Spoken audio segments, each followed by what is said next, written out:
Welcome home, good hunter. What is it you desire? Welcome back to Nightfall lore. Come on in, find your spot. You know the way by now, and I'm always glad to have you here. Tonight we are going back to Yharnam, back to the cobblestones and the lanterns and the long blood-soaked night that never seems to end. But we are not going back to talk about beasts, not tonight. Tonight, we are going to talk about the people who killed the heroes. There is a character hiding in the sewers of Central Yharnam that most players walk right past. She's tucked away on a set of rafters behind a stack of barrels, standing in the dark, watching the streets below with the quiet patience of someone who has been doing this for a very, very long time. She wears a mask shaped like a bird's beak. Her cape is made of black feathers, and if you are lucky enough to find her, if you take the time to break the barrels and drop through the window and walk up to her in the gloom, she will give you a warning and a handful of items and a single piece of advice that contains more wisdom than anything else in the game. A hunter should hunt beasts. Leave the hunting of hunters to me. Her name is Eileen, they call her the Crow. And her story, the story of the people like her, the hunters who hunted hunters, is one of the saddest and most easily missed stories in all of Bloodborne. Most players never find her. Most players who do find her accidentally break her questline and never see how it ends. And most players who do see it through to the end never fully understand what they witnessed, because the game, as always, trusts you to piece the truth together from fragments and whispers and the things that are not said. Tonight we are going to piece it all together. We are going to talk about Eileen and the duty she carried. We are going to talk about the covenant she belonged to, and the ancient tradition of killing your comrades with grace. We are going to talk about Father Gascoigne, the priest who became a beast in a graveyard while his daughter waited at home for him to come back. About Henryk, the old hunter in yellow who survived one hunt too many. About Djura, the man who put down his gun and decided the beast deserved better than what the church had planned for them. About the Bloody Crow of Cainhurst, the knight who may have been the very first hunter of hunters and who became the very thing his successor was meant to destroy. And we are going to talk about what it means, in a city full of monsters, to be the person whose job it is to kill the heroes when the heroes stop being human. Get comfortable. This is a long story and a sad one, but I think you will be glad you heard it. Bloodborne is a game that hides its best stories in the places you are least likely to look. The main path gives you beasts and bosses and the grand cosmic narrative of the Great Ones and the healing church and the long terrible dream that holds everything together. But the real stories, the human stories, the ones that stay with you after you turn the game off and lie in the dark thinking about what you just experienced. Those stories are in the margins. They are in the side quests that fail if you forget to talk to someone, in the item descriptions you read once and never think about again, in the NPCs who give you a handful of items and a single piece of advice, and then vanish into a city that is too busy burning to notice they were ever there. Eileen's story is the best of these hidden stories, and the story of the hunters she killed, the hunters she tried to save, and the hunter who nearly killed her, is the story that ties together every other tragedy in the game. Because every boss, every beast, every howling monstrosity that you cut down in the streets of Yharnam was once a person who took the blood and believed it would make them something better. And the only people who understood what that belief really cost were the ones who had to clean up the mess when it went wrong. Tonight we are telling their story. You find her by accident if you find her at all. That is by design. Eileen the Crow is not standing in a doorway with a quest marker floating over her head. She's not blocking your path or calling out to you as you pass. She's hidden, tucked away in a corner of Central Yharnam that you have no reason to visit unless curiosity gets the better of you, which in Bloodborne is either the best thing that can happen or the worst, and sometimes both at the same time. The path to her goes like this. From the Central Yharnam lamp, you go left, down the stairs, past the brick trolls with their torches, past the dogs in their cages, across the bridge above the sewers, and into a building full of barrels and shadows. On the right side of this building, hidden behind a stack of crates that you would never think to break, unless you had the kind of paranoid thoroughness that FromSoftware games eventually teach you, there is a window. You drop through the window onto a narrow walkway, and then through another window, and then you are in the rafters above the sewer, and standing there in the dark, looking out over the city like a bird on a perch, is a woman in a feathered cloak. She does not attack you. This is notable. In Central Yharnam, everything attacks you. The villagers with their pitchforks, the dogs behind their gates, the trolls with their bricks, the crows, the rats, the werewolves that burst through doors at the worst possible moment. Everything in this city wants you dead, and the game has spent the last hour teaching you to expect violence from every shadow and every corner. And then you find Eileen, and she just talks to you. The relief of this moment is difficult to overstate if you are experiencing it for the first time. You have been fighting for your life since the moment you woke up on that table in Iosefka's clinic. Every human figure you have encountered has either tried to kill you or was already dead. The concept of a friendly face, of someone who looks at you and sees a person rather than a target, has been so thoroughly beaten out of you by the relentless hostility of the game that encountering Eileen feels almost surreal. She is standing in a place where no one should be standing, wearing an outfit that makes her look more like a plague doctor than a hunter, and she's speaking to you in complete sentences, offering advice and items, and the revolutionary concept that not everything in Yharnam wants to eat you. Her voice is calm, measured, a little tired.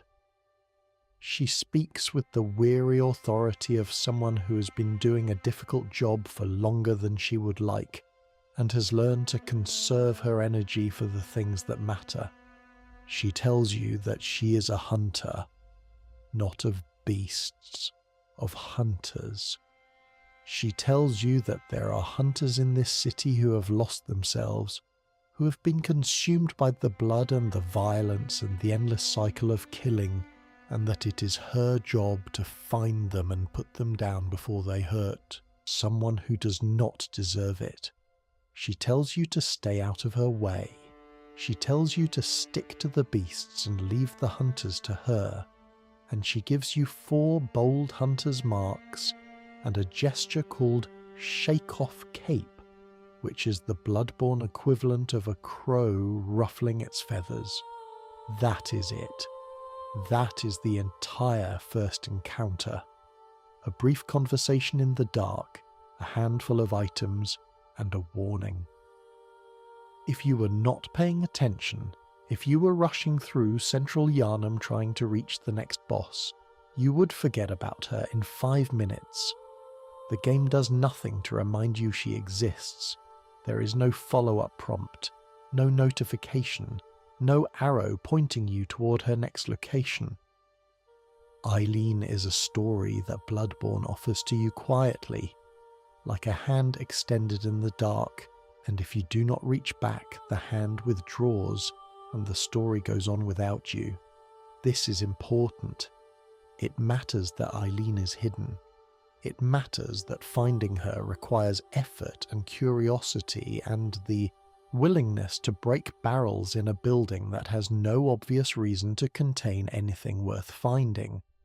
Because Eileen's story is about the people who do their work in the shadows, the people whose contributions are invisible, the people who protect the world from threats it never knows exist.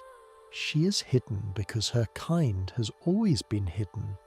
The hunters of hunters do not announce themselves. They do not seek glory or gratitude. They do their work in the dark, and when the work is done, they disappear, and the world goes on without knowing how close it came to something terrible. Eileen is the best of them, and she is getting old. The tradition that Eileen serves is older than her, older than the healing church, possibly as old as the hunt itself. The item description for the crow feather set, the feathered cloak and beak mask that Eileen wears, tells us the origin story in a few precise sentences. The first hunter of hunters came from a foreign land and gave the dead a virtuous native funeral ritual, rather than impose a blasphemous Yharnam burial service upon them, with the hope that former compatriots might be returned to the skies and find rest in a hunter's dream. There is a great deal packed into those words, so let us unpack them slowly. The first hunter of hunters was a foreigner, not from Yharnam, not from the surrounding region, from somewhere else entirely, a place with its own customs and its own relationship with death. This person came to Yharnam the way many people came to Yharnam, drawn by the promise of the blood, or perhaps by the hunt itself, or perhaps by reasons the game does not specify, and leaves us to imagine. But unlike most foreigners who came to the city of blood and were swallowed by it, this person brought something with them that Yharnam did not have. A different way of honouring the dead. Sky burial. The practice exists in the real world, primarily in Tibetan Buddhism and related traditions. It is a funeral rite in which the body of the dead is placed on an elevated, exposed surface and left for the elements and for carrion birds to consume. The philosophy behind it is one of radical generosity and acceptance. The body is no longer needed, the spirit has moved on, and so the flesh is returned to the cycle of life, given to the birds and the wind and the sky, rather than being locked away in a box underground where it serves no one. The hunters of hunters dress as crows to suggest this practice. The beak mask, the feathered cape, the entire aesthetic of the Covenant is built around the image of a carrion bird. They are the crows who comfort the body after the spirit has gone. When they kill a blood-drunk hunter, they are not committing murder. They are performing a funeral. They are releasing the soul from a body that has become a prison, a body so saturated with blood and violence that the person inside it has already died, even if the flesh keeps moving. The kill is the burial, the blade is the prayer, and the hope, the quiet, desperate hope that sustains the entire tradition is that the hunter they release might find rest in a hunter's dream. This is what separates the hunters of hunters from ordinary killers: intent. A murderer kills for gain or pleasure or revenge. An executioner kills for justice or ideology, but a hunter of hunters kills for mercy. They kill because the alternative, leaving a blood-drunk hunter to rampage through the streets, killing innocent people and fellow hunters alike, is worse than death. They kill because someone has to, and because the killing must be done by someone who understands what they are taking and treats it with respect. The badge of the Covenant reinforces this. The Crow Hunter badge is quietly passed down from generation to generation, usually to an outsider from the hinterlands. To be entrusted with this cursed badge, one must be strong, resilient to the seduction of blood, and gracious when taking a comrade's life.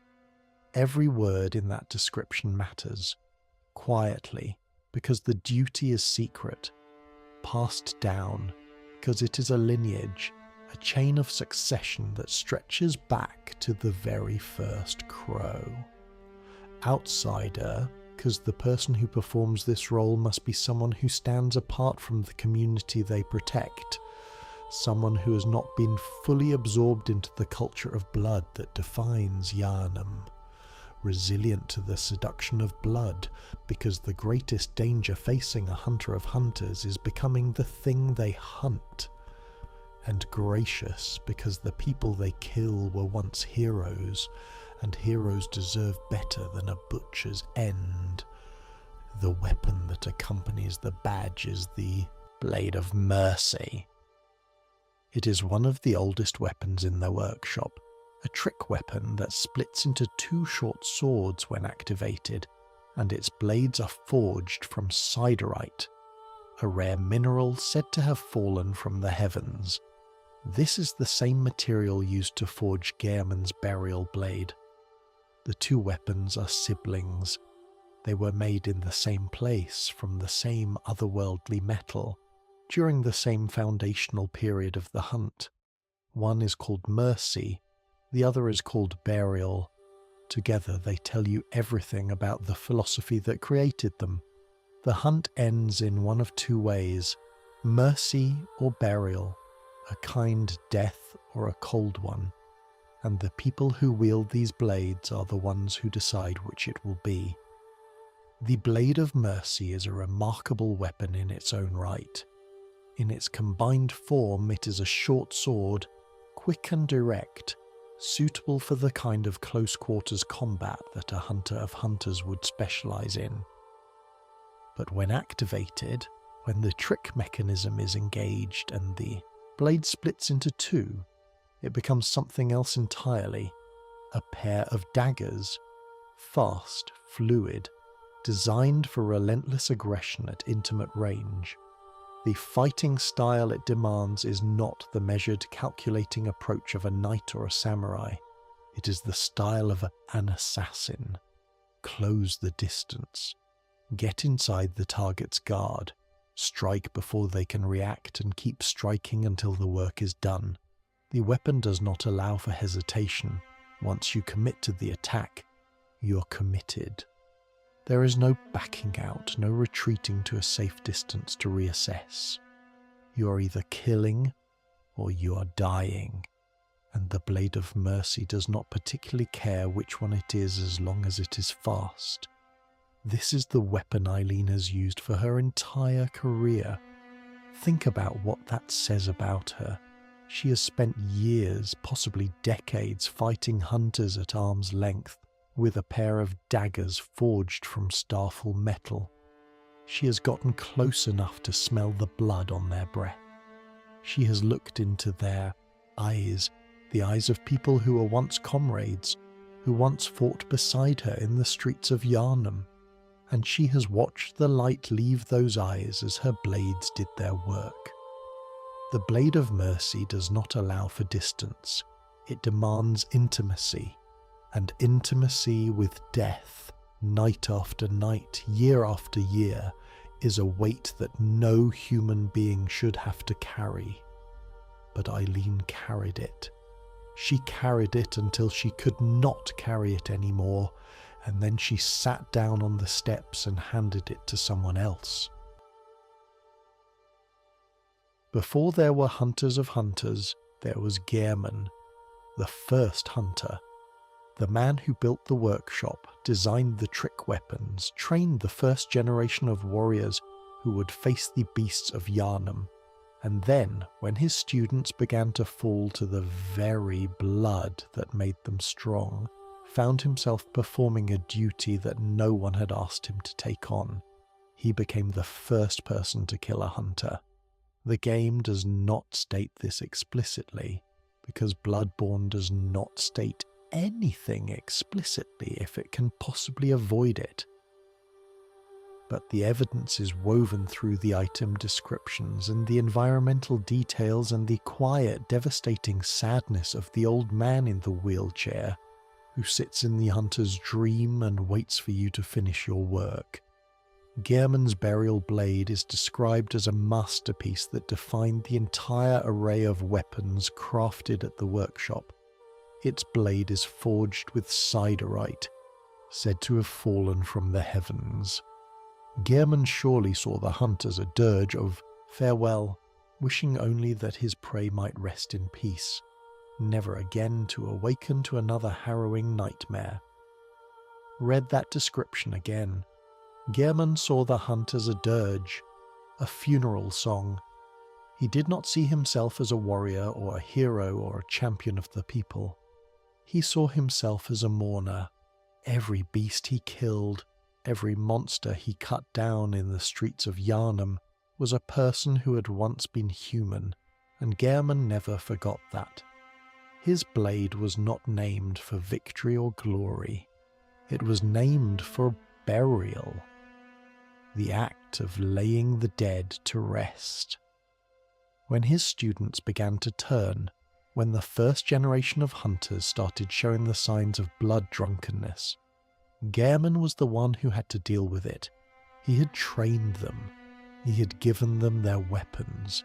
He had taught them how to fight, how to move, how to survive in a city that was trying to eat them alive. And now he had to watch them lose themselves, one by one, as the blood he had sanctioned them to use twisted their minds and eroded their humanity. And when the erosion was complete, when the person he had trained was gone and only the violence remained, Gehrman picked up his burial blade and did what needed to be done.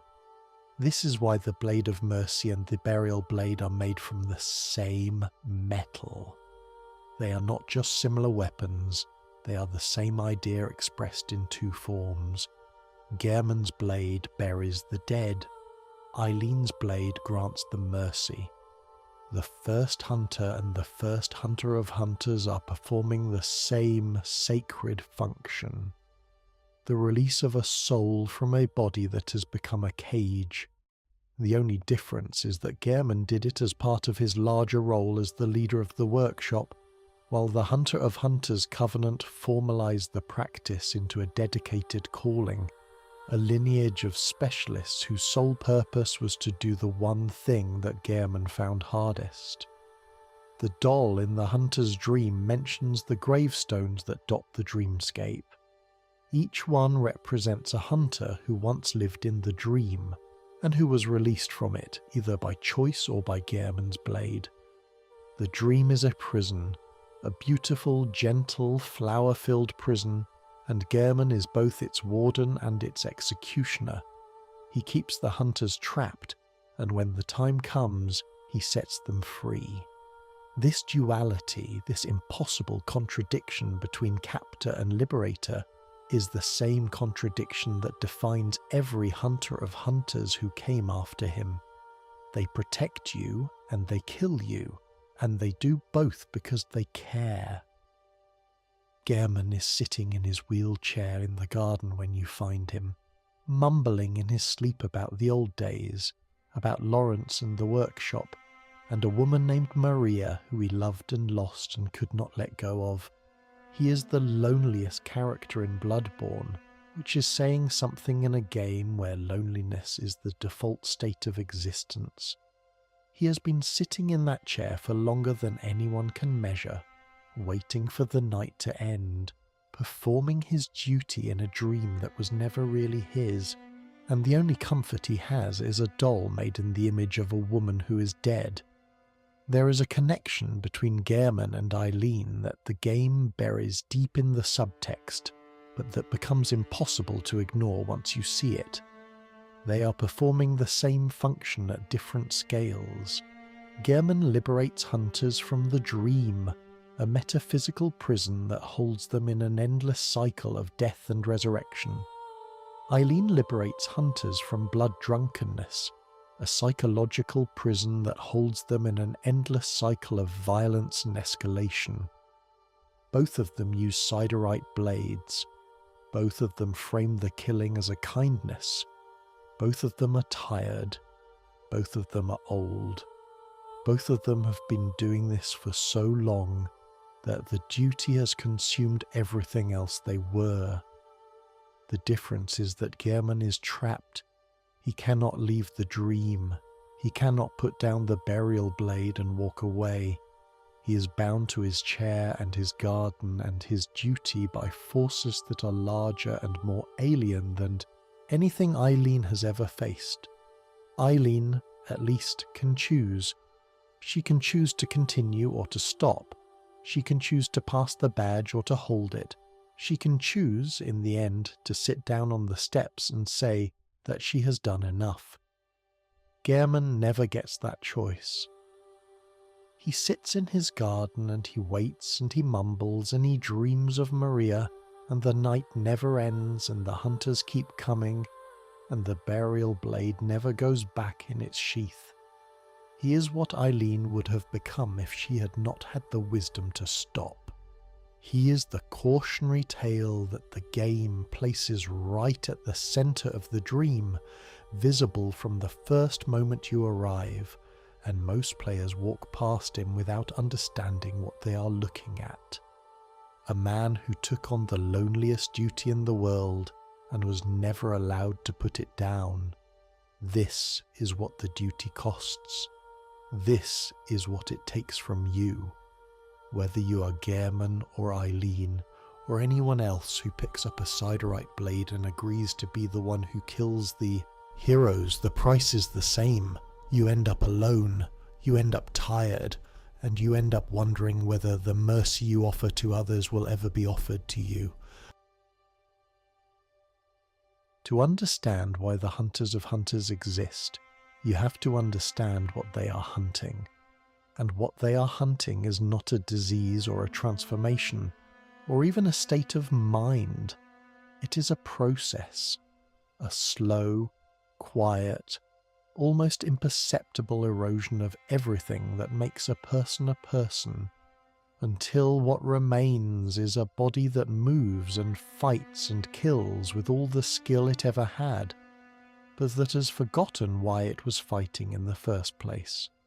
The Healing Church's researchers called it Blood-Drunkenness. The name is clinical, almost dismissive, as though it were merely a condition to be managed rather than a catastrophe to be feared. But the reality behind the name is anything but clinical.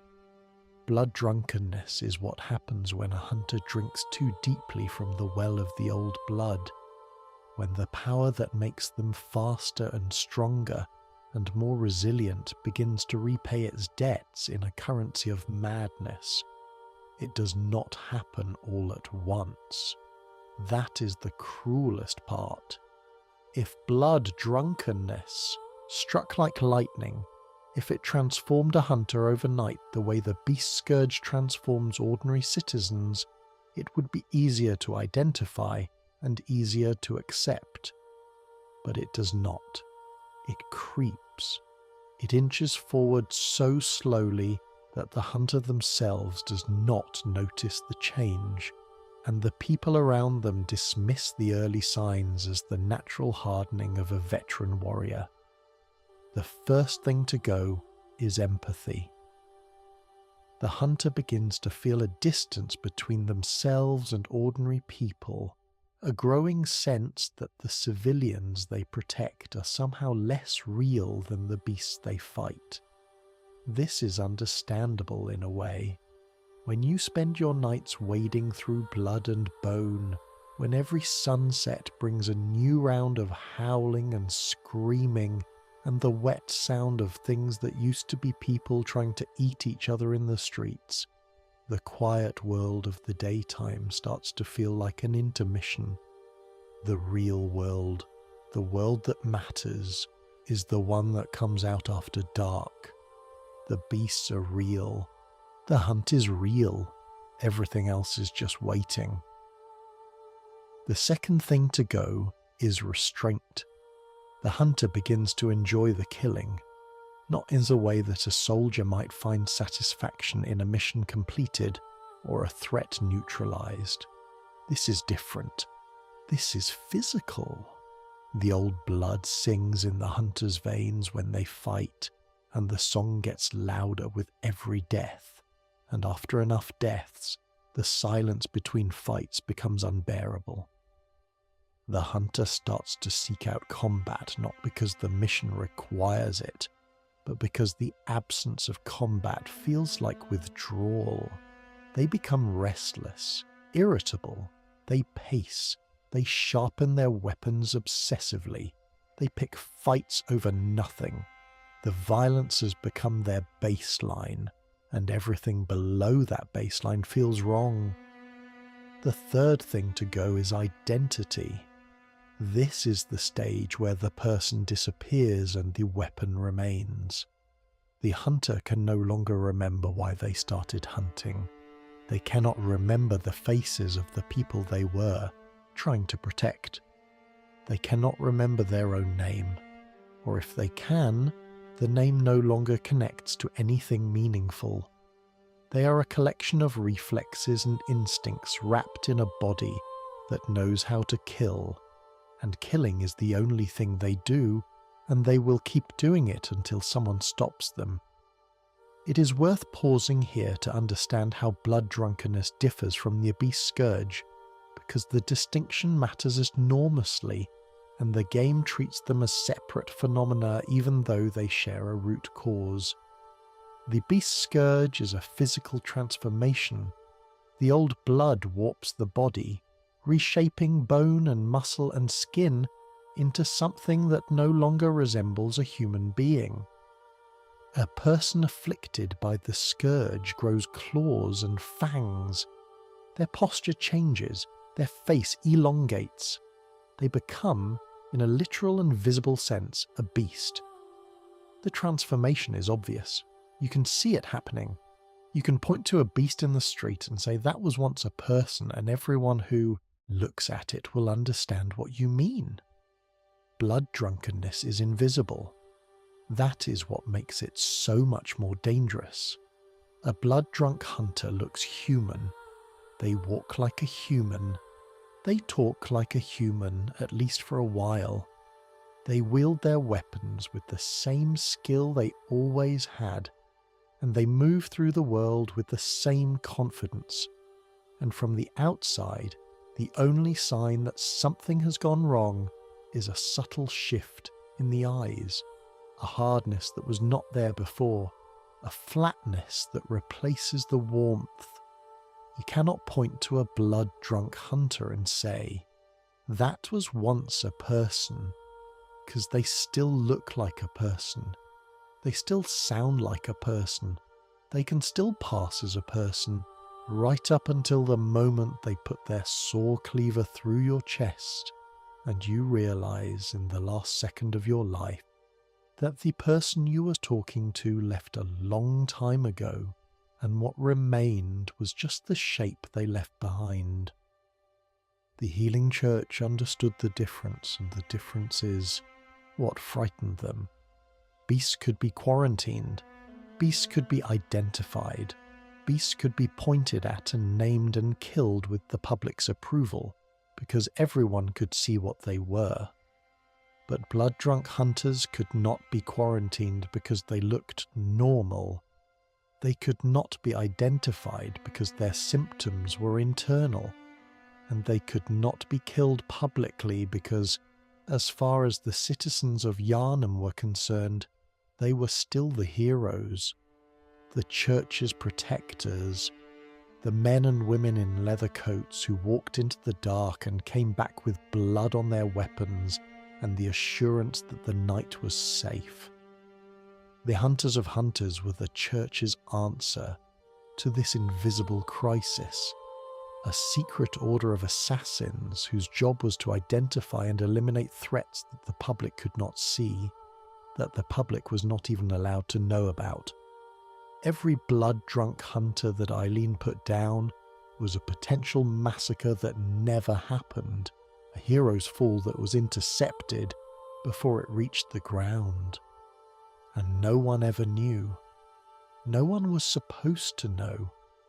The duty was silent and the gratitude was non-existent, and the only reward was the knowledge that someone, somewhere, was alive because of what you did in the dark.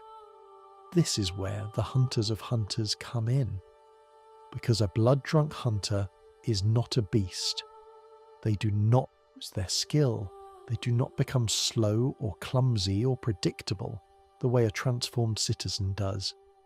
A blood-drunk hunter retains every technique they ever learned, every trick, every parry, every devastating combo that made them effective against the horrors of the night. The difference is that these skills are now being used without discrimination, without purpose, without the moral framework that once directed them toward enemies and away from innocence.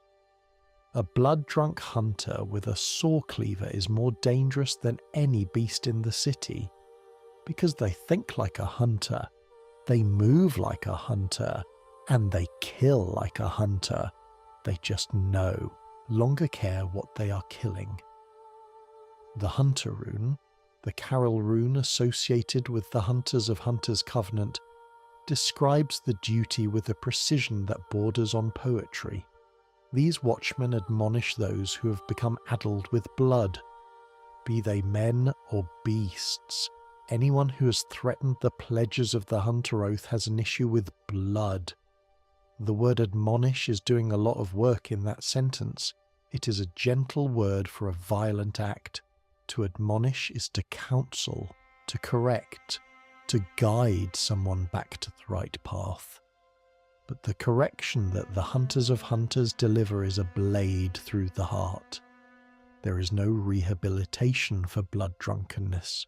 There is no treatment. There is no coming back.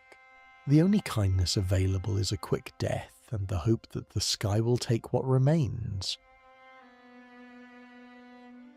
There is a reason the badge is always passed to an outsider. It is the same reason Eileen is a foreigner.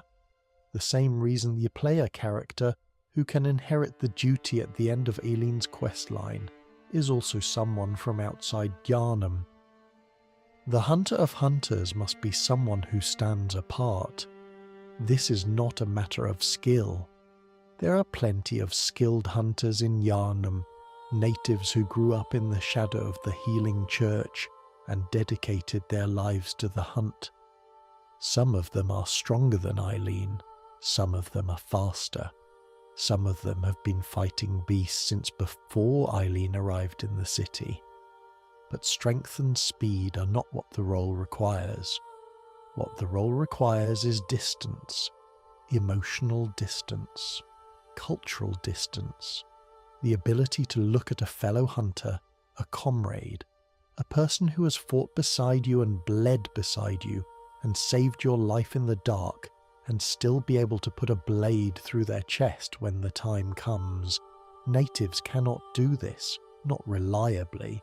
When you grow up in Yharnam, you grow up in the blood. The church's ministration is woven into every aspect of life, from medicine to religion to the very architecture of the city. The blood is normal, it is sacred. It is the substance that healed your grandmother and blessed your christening, and flows through the veins of every authority figure you have ever respected. A native hunter carries this cultural weight, and it makes them vulnerable. It makes them susceptible to the seduction of blood in ways that an outsider, someone who did not grow up worshipping the substance that will eventually destroy them, is not. The outsider sees the blood for what it is. Not a miracle, not a sacrament, just a substance, a powerful, dangerous, addictive substance that can make you into something extraordinary for a while and then take everything from you when the bill comes due. The outsider has no emotional attachment to it, no cultural reverence, no ingrained belief that the blood is holy and that questioning it is blasphemy. This clarity is the outsider's greatest weapon, more valuable than any siderite blade, because it allows them to see what the natives cannot. The moment when a hunter crosses the line, the moment when the hero becomes the threat. The badge is described as cursed. This is not metaphorical. The duty of the hunter of hunters is genuinely spiritually corrosive. You spend your life killing the people who should be your allies. You watch them fall one by one to the same poison, and you know that no matter how many you put down, there will always be more. The blood keeps flowing. The church keeps administering it. New hunters keep drinking it and feeling the surge of power and believing, as every hunter before them believed, that they will be the ones who are strong enough to resist. And you know they will not. You know because you have seen the end of that story 100 times, and it always ends the same way. On the edge of your blade, in the silence after the last breath. The loneliness of the role is staggering. You cannot form attachments because the people you attach to might one day be your targets. You cannot trust the institution that employs you because the healing church is the source of the very poison you are fighting against. You cannot even trust yourself completely because the old blood does not discriminate, and the hunter of hunters is not immune to its influence. You are one bad night, one moment of weakness, one drink too many from the wrong chalice, away from becoming the thing you hunt, and there is no one standing behind you with a siderite blade, ready to do for you what you have done for so many others. This is the terrible paradox at the heart of the Covenant. The person most qualified to judge whether a hunter has gone blood-drunk is a person who is constantly surrounded by blood-drunk hunters. You spend your nights in their company. You study their patterns. You learn to read the micro-expressions that precede the final break, the way the eyes go flat, the way the grip tightens on the weapon, the way the breathing changes from the measured rhythm of a professional to the short, hungry panting of a predator. You become an expert on madness, and expertise on madness, immersion in its language and its logic and its terrible internal consistency is its own form of exposure. You cannot spend years studying the thing that destroys hunters without absorbing some of it. You cannot stare into the blood-drunk mind without the blood-drunk mind staring back. Eileen knows this. She has been doing the job long enough to feel the edges of it in her own psyche, the places where the years of killing have worn grooves in her judgment. She is sharp where she used to be patient. She is quick to assess and quicker to act. She trusts no one completely, not even you, not even the player who has helped her and fought beside her and earned her grudging approval.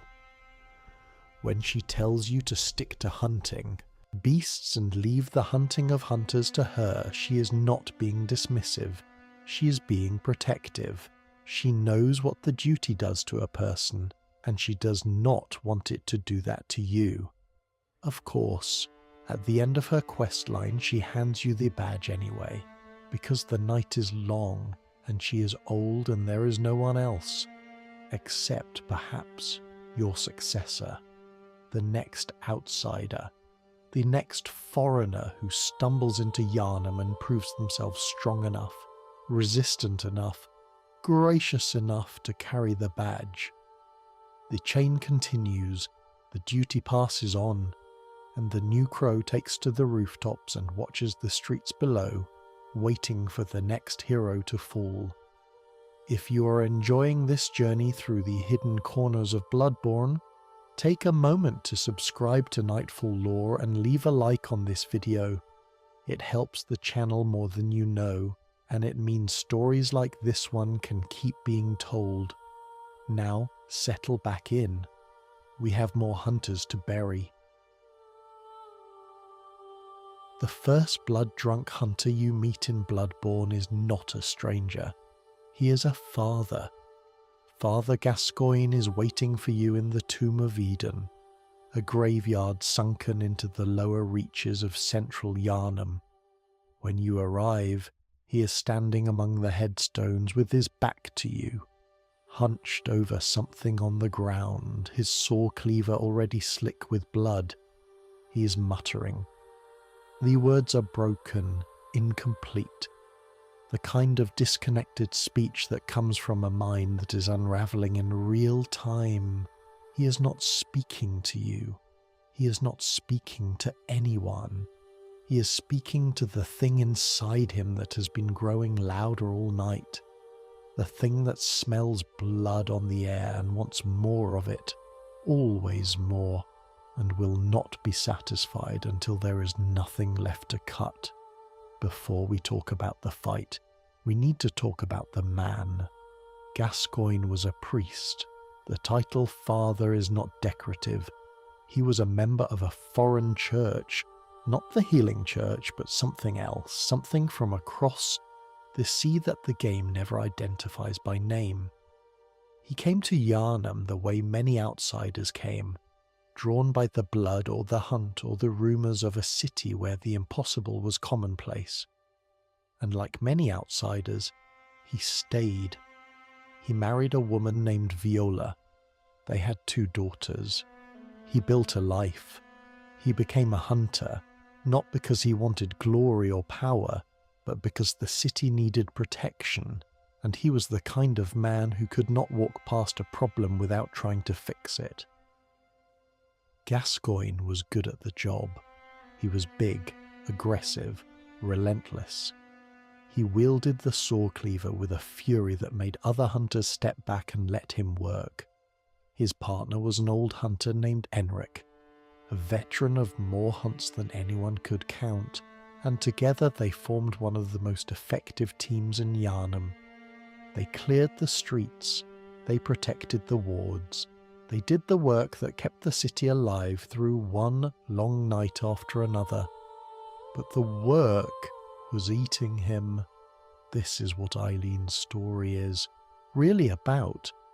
Not the monsters, the people, the real, human, complex people who picked up weapons and went into the dark because someone had to, and who paid for that choice with pieces of themselves that they could never get back. Gascoigne paid with his mind. The old blood that made him strong enough to fight the beasts was the same substance that was slowly dissolving the boundary between the man and the beast inside him. Every hunt pushed him a little further. Every kill fed the hunger a little more. And every night when he came home to Viola and the girls, there was a little less of him present. A little more distance in his eyes. A little more silence where conversation used to be. Viola knew. She could see it happening. She had a music box, a small mechanical device that played a melody Gascoigne loved.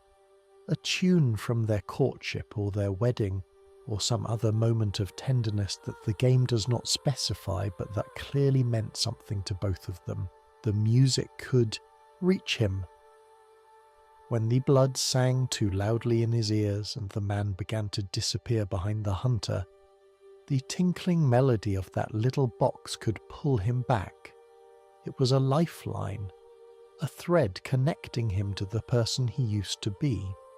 Think about what that means for a moment. Think about the nights that must have preceded the final one. Gascoigne coming home, later and later, more distant each time. The girls in bed. Viola sitting by the window, listening for his footsteps on the cobblestones, and when he finally arrives, seeing something in his eyes that was not there when he left. A blankness, a hunger, an absence where the man she married used to be. And she reaches for the music box. She winds it. She holds it out to him like a lantern in the dark, and the melody plays, that small, fragile sound in a house full of silence, and she watches his face change, watches the blankness recede, watches the man come back just for a moment, just long enough to remember that he has daughters, and a home and a wife who loves him. And then the moment passes, and the hunger returns, and Viola puts the music box away and tells herself that tomorrow will be better, that the music will always be enough, until the night it is not. Their daughter is waiting at the window of their house during the events of the game. She is small and scared, and she asks you, if you find her, to take the music box to her father and bring him home. She does not know that her mother is dead. She does not know that her father is the monster in the graveyard. She is a child who believes that a song can fix anything, because that is what she has seen her mother do, night after night, playing the melody that brings Daddy back from wherever he goes when the dark comes down. The innocence of her request is the most painful thing in the game, not the bosses, not the blood, not the cosmic horror or the existential dread. A little girl asking a stranger to play a song for her father because she does not understand that some distances cannot be crossed with music. On the night of the hunt, the night when everything falls apart, Gascoigne does not come home. The hunt drags on. The beasts are worse than usual. And at some point during the long bloody hours between dusk and dawn, Father Gascoigne crosses the line. The blood takes him. The man is gone.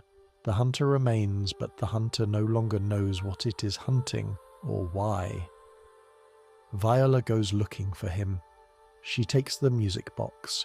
She walks into the streets of Central Yharnam, alone, unarmed except for a tiny device that plays a tune her husband used to love, and she goes to bring him back.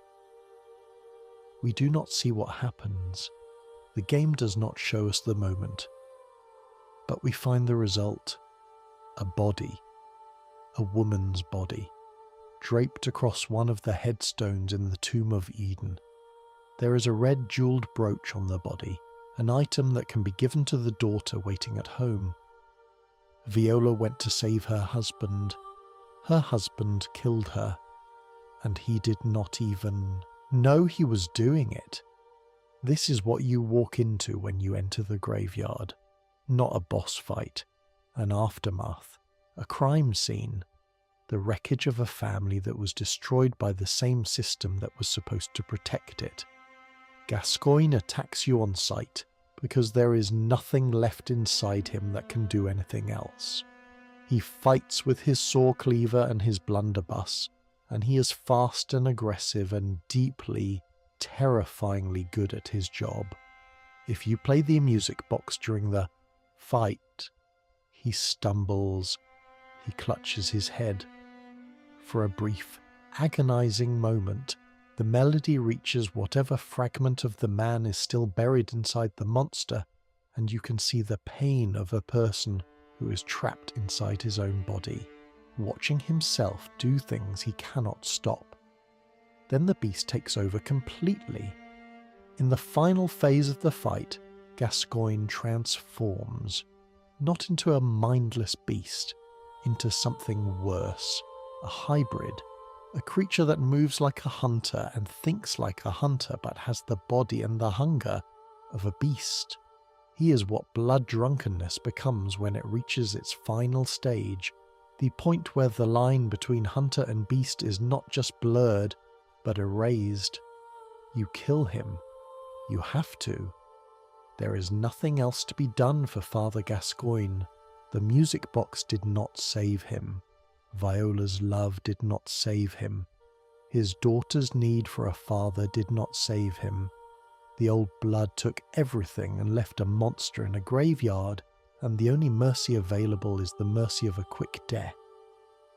When he falls, the music box is still in your inventory.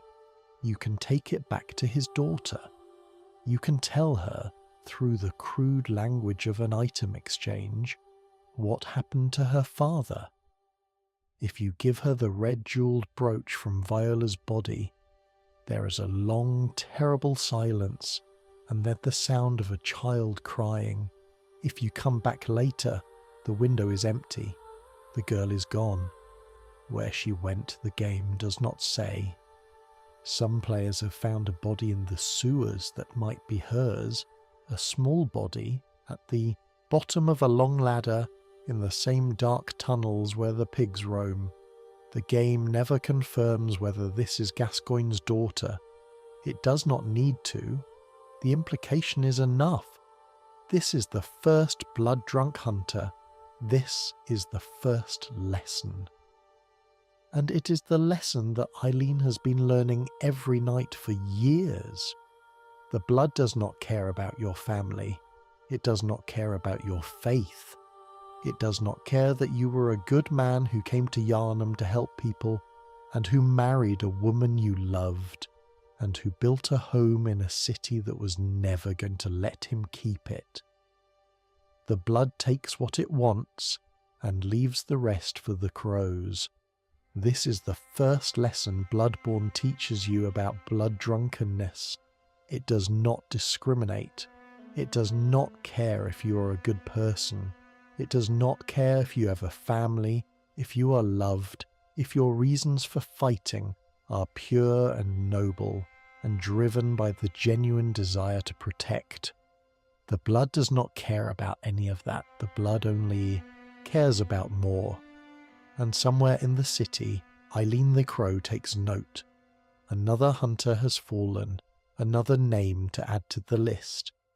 Another comrade who needed the mercy that no one was able to give him in time. After Gascoigne falls, his partner comes looking for him.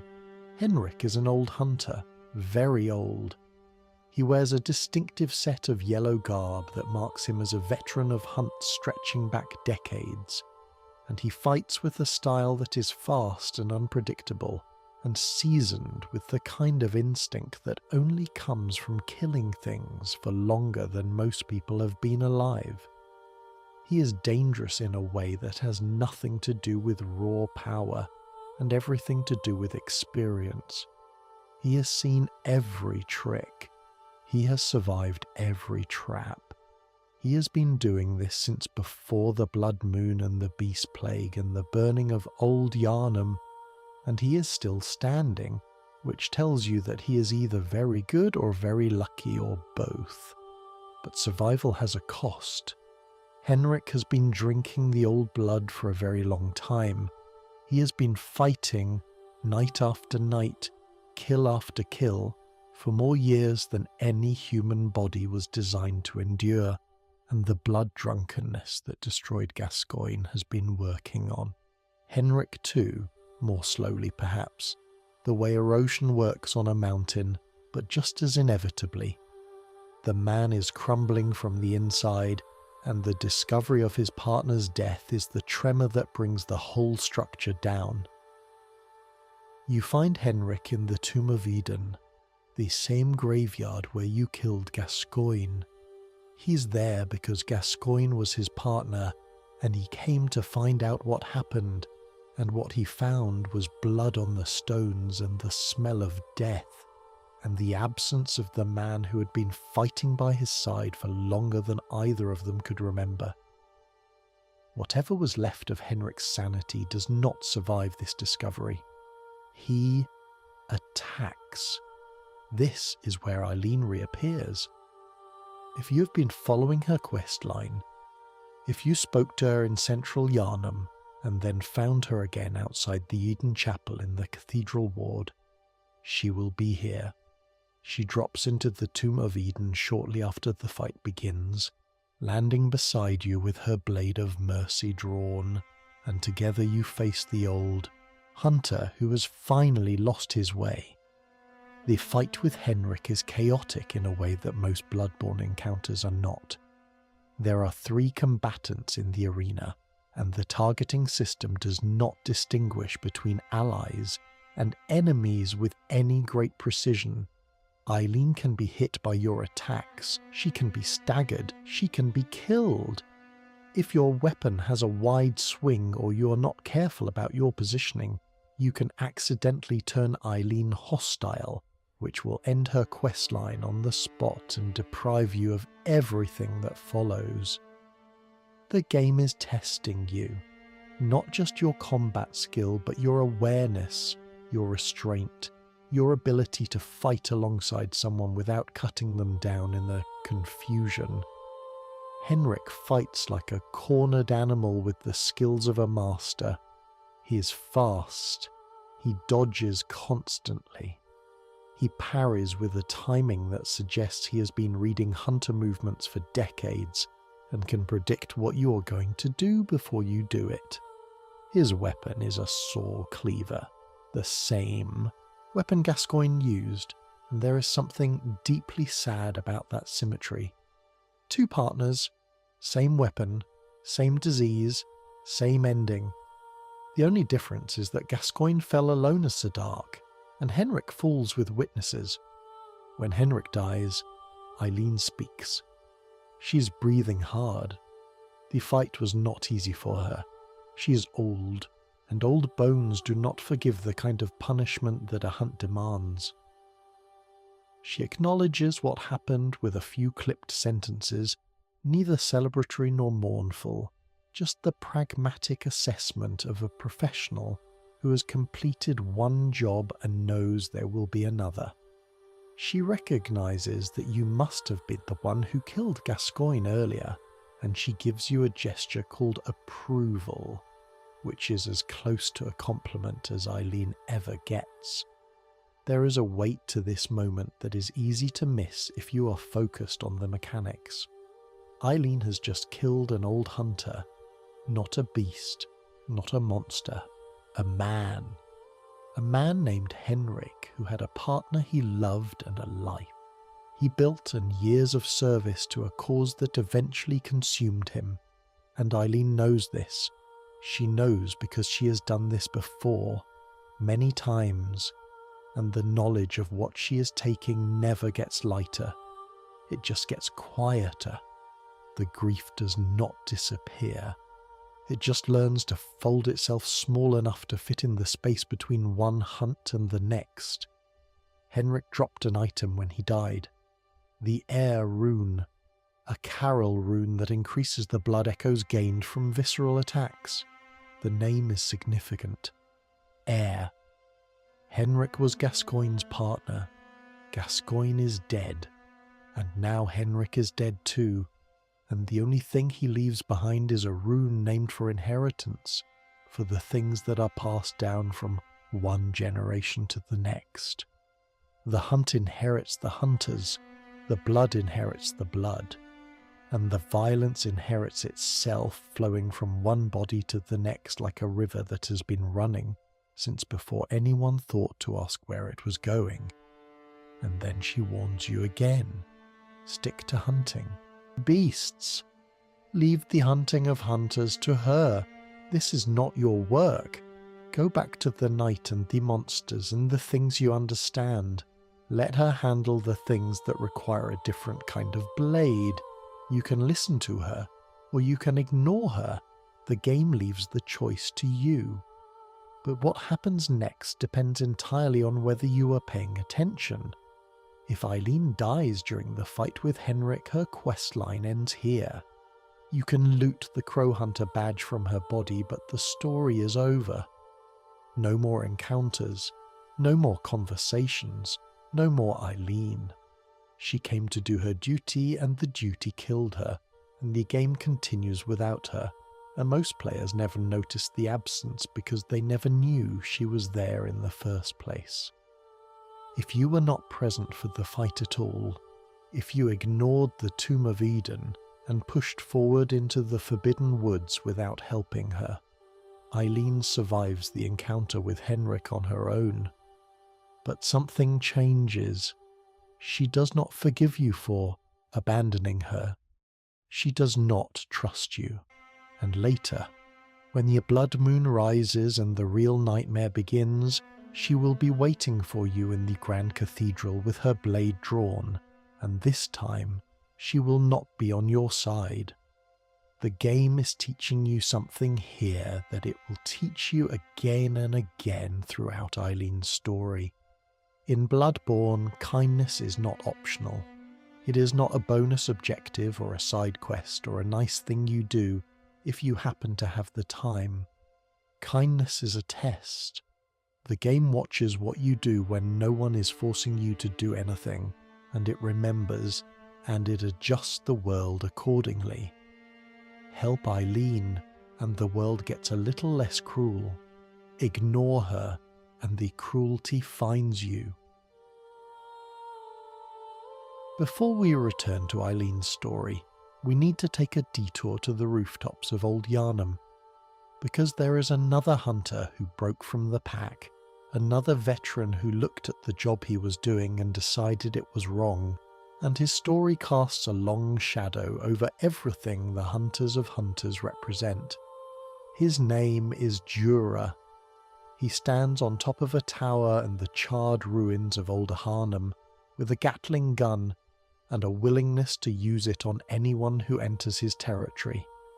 The first time most players encounter him, he is shooting at them, relentlessly, mercilessly, with the sustained, concentrated violence of a man who has drawn a line in the ash and will kill anyone who crosses it, friend or foe, hunter or beast. It does not matter. You do not enter Old Yharnam, not while Djura is watching. The sound of his Gatling gun is one of the most recognizable audio cues in Bloodborne, a constant grinding roar that follows you through the streets below, shredding your health bar and your patience in equal measure. Most players hate Djura when they first encounter him. He is an obstacle, an annoyance, a man with a machine gun who will not let you explore a perfectly good area in peace. It is only later, when you understand what he is doing and why, that the hatred turns to something more complicated, something that might be respect. Djura was a powder keg. He was one of the hunters who participated in the burning of Old Yharnam, that catastrophic operation where an entire district was set ablaze to contain a beast plague that had grown beyond any other solution. He was there when the fires were lit. He saw the buildings burn. He heard the screaming, the howling, the terrible wet sounds of flesh meeting flame, and he smelled the smoke that carried the fat of the innocent alongside the ash of the damned. He was part of it. He helped make it happen. And then he stopped. Something broke in Djura during the burning of Old Yharnam. Something shifted in his understanding of what the hunt was and what hunters were, and the thing he saw when the smoke cleared was not a victory. It was a massacre. The beasts of Old Yharnam were not mindless predators. They were people. They were the citizens who had been among the first to receive the healing church's blood ministration, the earliest patients, the ones who trusted the most and were rewarded for that trust with transformation and then with fire. They did not choose to become beasts.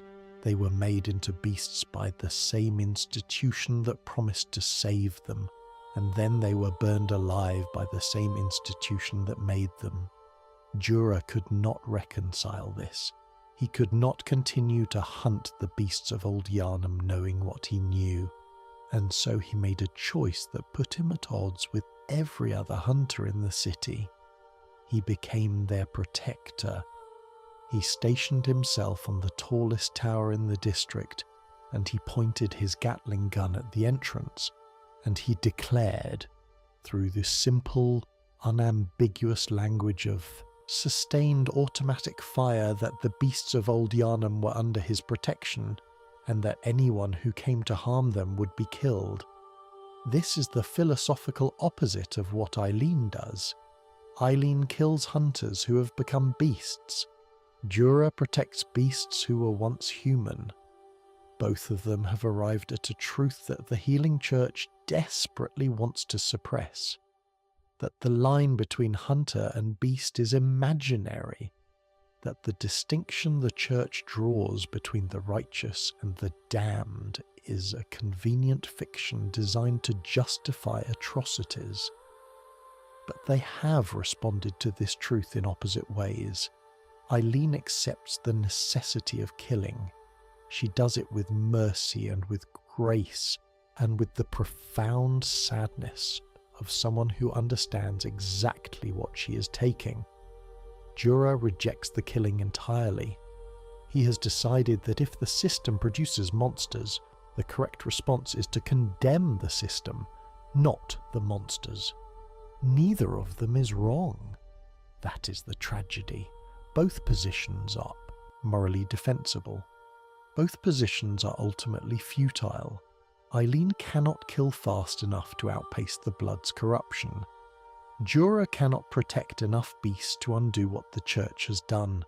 They are both fighting a war that was lost before they were born, and they both know it, and they both keep fighting anyway, because the alternative is to stop caring, and stopping caring is the one thing neither of them is willing to do.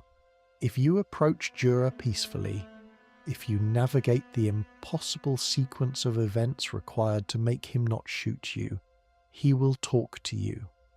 He will tell you about the beasts. He will ask you to see them the way he sees them, as victims rather than enemies, as people who deserve compassion rather than extermination. He will give you a gesture and a badge in the quiet, desperate hope that maybe, just maybe, you will carry his understanding forward into a world that has no interest in hearing it. His words stay with you. He asks you a question that the game has been avoiding since the first brick trolls swung at you in Central Yharnam. What if they are still in there? What if the person the beast used to be is still conscious somewhere inside the matted fur and the elongated limbs, and the hunger that drives them to attack anything that moves? What if every beast you have killed was a person, screaming silently inside a body that would not obey them, watching through eyes they could not control as their own hands tore apart the world they used to love? The game gives you no definitive answer. It presents evidence on both sides. Some beasts are clearly mindless, driven by nothing but instinct and appetite, but others show signs of something more. The beasts in Old Yharnam are unusually passive. They do not attack unless provoked. Some of them kneel in prayer positions inside ruined churches, their deformed bodies arranged in postures of devotion that suggest a memory of worship, a fragment of the person they were, still reaching for God with hands that are no longer human. Djura has watched them for years. He has seen things in their behaviour that most hunters, moving through the streets at full speed with weapons drawn, would never notice. He has seen the humanity that survives the transformation, and he cannot unsee it. This is why Djura matters to Eileen's story. They are asking the same question from opposite directions. Eileen asks, when does a hunter stop being a person? Djura asks, when does a beast start being one? And the answer, the terrible, uncomfortable answer that neither of them can fully articulate, but that both of them feel in their bones, is that the line does not exist. There is no clean boundary between human and beast, between protector and predator, between the hero and the thing the hero becomes when the blood takes over. The line is a fiction invented by the Healing Church to justify its operations, and everyone who has spent enough time in the hunt knows it. Djura is not a hunter of hunters. He is not part of Eileen's covenant, but he is part of her story, because his story asks the same question that her story asks. What do you do when the heroes become the monsters? Do you kill them with mercy, or do you protect them with violence? Is there a right answer? Is there any answer at all? Bloodborne does not tell you. It simply presents you with the question and then watches what you do with your sword. Now we come to the end of Eileen's story, and the end begins with a monster. After you defeat Rom, the vacuous spider, the blood moon rises over Yharnam and the world changes. The sky turns red. The beasts grow stronger. The thin membrane between reality and nightmare stretches to the breaking point.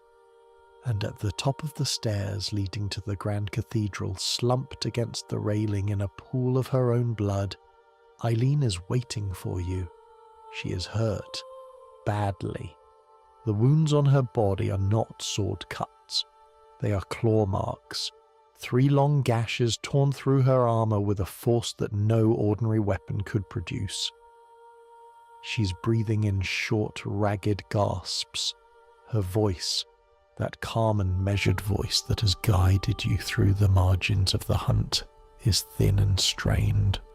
She tells you that she has taken blood, enough to save an old woman, but the way she says it tells you that she is not sure it will be enough.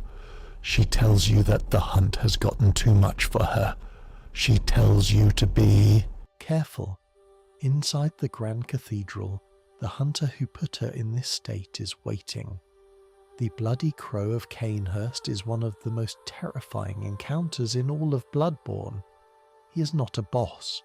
He does not have a health bar at the bottom of the screen, or a dramatic entrance cutscene, or a name that appears in golden letters when the fight begins. He is just a hunter, standing in the middle of the Grand Cathedral where Vicar Amelia once prayed, and he's ready to kill you with an efficiency that makes most actual bosses look like amateurs. He wears the armour of the Cainhurst Royal Guard, the helmet, the gauntlets, the greaves, all of it bearing the silver craftsmanship of the Vile Blood Knights, who served Queen Annalise. But over his torso, instead of the Cainhurst chestpiece, he wears the crow feather garb, Eileen's garb, the garb of the Hunters of Hunters. This combination of armour sets tells a story that the game never explicitly narrates, but that the lore community has been piecing together for years. The theory, supported by Loki and other deep lore analysts, is that the Bloody Crow of Cainhurst was the original hunter of hunters, the first crow, the predecessor whose badge Eileen now carries and whose duty she inherited. He was one of the first generation of hunters, present during the foundational period of the workshop, contemporary with Gehrman and Maria and the earliest days of the hunt. He carried the blade of mercy before Eileen. He wore the crow feather garb before Eileen. And at some point in the distant past he abandoned the duty, swore a covenant with Queen Annalise of Cainhurst, and became a vile blood knight. The implications of this are staggering. If the Bloody Crow is the first hunter of hunters, then Eileen's final opponent is not just another blood-drunk hunter. He is her origin, the man who created the tradition she serves, the founder of the covenant that defined her life, and he abandoned it. He looked at the duty, the sacred, lonely, heartbreaking duty of killing his comrades with grace, and he decided it was not worth the cost. He walked away. He went to Castle Cainhurst. He knelt before Queen Annalise and drank her blood, and became a vile blood, trading the feathered cape for silver armour and the blade of mercy for the Chicag, and he never looked back. Why? The game does not say, but we can speculate, and the speculation is devastating. Perhaps he burned out. Perhaps the years of killing hunters, one after another, finally eroded whatever conviction had sustained him, and he reached the same conclusion that Eileen would reach decades later, that the duty was too much for one person to carry. But where Eileen's response was to sit down and pass the badge to someone she trusted, the first crow's response was to run, to seek power instead of mercy, to join a faction that celebrated blood instead of mourning it. He did not just abandon the duty, he inverted it. He became the opposite of what he had been, trading the covenant of mercy for the covenant of corruption, trading the sky burial for the blood feast, trading everything the crow feather garb represented for the cold, beautiful, pitiless aristocracy of Cainhurst. And now, centuries later, he is back, standing in the Grand Cathedral, wearing pieces of both identities, the Cainhurst armour on his body, the crow feather garb on his chest, a walking contradiction. A man who carries the evidence of both his lives and who has been consumed by the blood so completely that neither life means anything to him anymore. He is not the first hunter of hunters. He is not a vile blood knight. He is nothing. He is just a thing that kills, and he will keep killing until someone stops him. And the person who has to stop him is the woman who inherited his duty. The woman who picked up the badge he dropped, and the cape he abandoned, and the responsibility he fled from, and who carried all of it, faithfully and without complaint, for longer than anyone should have to. Eileen versus the Bloody Crow is not just a fight, it is a reckoning. It is the Covenant confronting its own failure. It is the present trying to correct the past. And Eileen lost. She almost died on those steps. The first crow was too strong, too fast, too far gone for an old woman with a pair of daggers and a lifetime of accumulated weariness. The lineage nearly ended on the stairs of the Grand Cathedral, the chain of crows nearly broken by the very person who forged its first link. And then you showed up. The evidence is compelling. The Bloody Crow uses the old hunter bone, an item found on a grave in the abandoned workshop that is heavily implied to belong to Lady Maria. The use of this item means the crow knows the art of quickening, a combat technique that Maria invented, and that only someone who had seen her fight could replicate. This places him in the same era as Maria, which places him at the very beginning of the hunt. He also carries a repeating pistol, a firearm developed by the Healing Church workshop, confirming that he was associated with the church's hunting operations at some point before defecting to Cainhurst. If this theory is correct, then Eileen's final opponent is not just another blood-drunk hunter. He is her predecessor, the man who held the badge before her, the original crow who abandoned the sky for the castle and traded mercy for blood and became, over the course of decades or centuries, the most dangerous hunter in Yharnam. Eileen is fighting the ghost of her own lineage, the shadow of the duty she inherited, the proof that even the person chosen to resist the blood can eventually be consumed by it. The fight itself is, for many players, the hardest NPC encounter in the entire game. The Bloody Crow has an enormous health pool. He uses the Shikaj, the Cainhurst blood katana, in its transformed state, which means every swing deals massive blood damage. He fires his repeating pistol with devastating accuracy, and can parry your attacks with a timing that feels almost unfair. He uses the old hunter bone to dash through your strikes, leaving after images that flicker in the candlelight of the cathedral like ghosts. He heals twice during the fight, and he fights with the cold, calculated aggression of a hunter who has been killing for longer than you can imagine, and who has absolutely no intention of stopping. He does not speak. He does not taunt you or monologue or explain his motivations. He simply fights.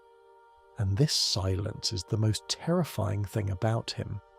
Every other significant NPC in Bloodborne has something to say.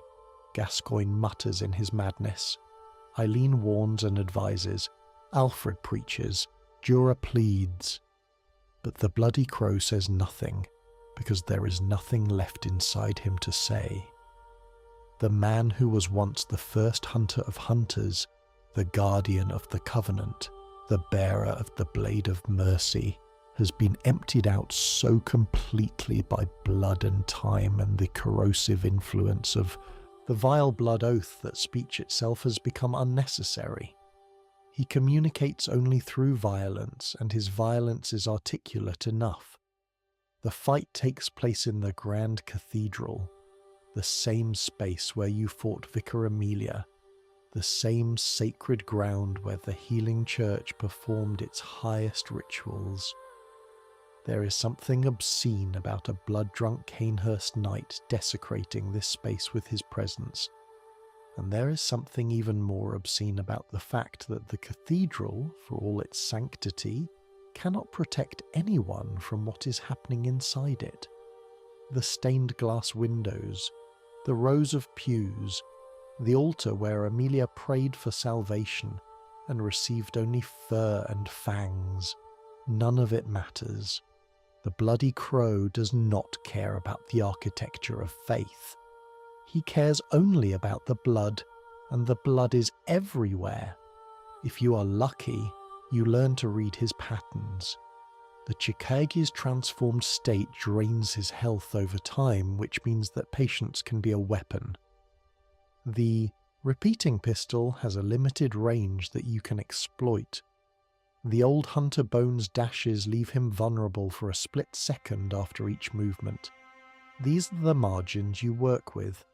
These are the inches of advantage that separate survival from failure in a fight against a hunter who has been killing things since before the healing church existed. Many players consider the Bloody Crow to be the hardest encounter in all of Bloodborne. Harder than Orphan of Kos, harder than Ludwig's, harder than any beast or great one or cosmic nightmare the game throws at you. And the reason is simple. The Bloody Crow fights like a player. He fights like the best version of you, the version that has mastered every mechanic and memorized every timing and perfected every parry. Fighting him is like fighting a mirror, and the mirror is better than you. He is the final exam for the Hunter of Hunters questline, and the exam has one question. Are you good enough? If you are, if you manage to cut through his defences and drain his health and put him down into the blood-soaked nave of the Grand Cathedral, you can go back outside and talk to Eileen one last time. She is still there on the steps, still breathing, still bleeding, and she gives you two things. The Crow Hunter badge, which unlocks the Crow Feather set and the Blade of Mercy for purchase, and the Hunter Rune, the Carol Rune of the Hunters of Hunters Covenant, which formally passes the duty from her to you. Her final words are quiet. She tells you that she is no longer fit for the job. She tells you to take over, and she thanks you in her own clipped, understated way for being the kind of hunter who helps people instead of walking past them. Then she disappears. Let us stay with that moment for a while. Eileen on the steps, the blood moon overhead, the cathedral behind her, its interior still wet with the blood of the hunter who almost killed her.